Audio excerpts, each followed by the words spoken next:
Hello friends, দুদিন আগে ছোট্ট মতো একটা পিকনিক করেছিলাম, তাই ভাবলাম সেটা তোমাদের সাথে শেয়ার করি। আর মানুষ সাধারণত চিকেন মাটন এইসব দিয়ে পিকনিক করে, বাট আমাদের পিকনিকের স্টাইলটা একটু অন্যরকম ছিল। তো এখানে আমি রান্না করছি, আর রান্নাটা করছিলাম আমার বান্ধবীর রুমে, আমার বান্ধবীর বাড়ি আর কি।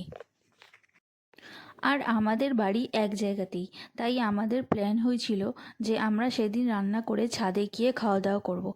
তো রান্নার দায়িত্বে তো আমিই ছিলাম। আমরা ফাইনালি রান্না কমপ্লিট করে এই ছাদের ওপরে চলে এসেছি। আর আমার মাও চলে এসেছে, বান্ধবী আর ওর ছেলেও চলে এসেছে। আমরা চারজন মিলেই পিকনিকটা করেছিলাম। আর সেই দিনকে ছাদে আসার পর যা গরম লাগছিল বলার মতো নয়। আর এরকম ছোটোখাটো পিকনিক তো এখন লেগেই থাকবে, সে দুপুরে হোক বা রাত্রে। আর আমরা এখানে ফাইনালি খেতে বসে গেছি। আর দেখো কী কী নিয়ে বসেছি আমরা।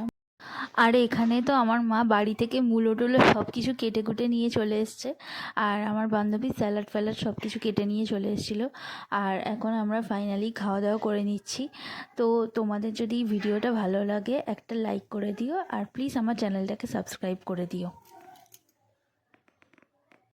তো আমরা এখানে খাওয়া দাওয়া করে নিই, আবার একটা পিকনিকের ভিডিও নিয়ে আসছি খুব তাড়াতাড়ি তোমাদের সাথে আবার দেখা করতে। তো আজকের মতো টাটা।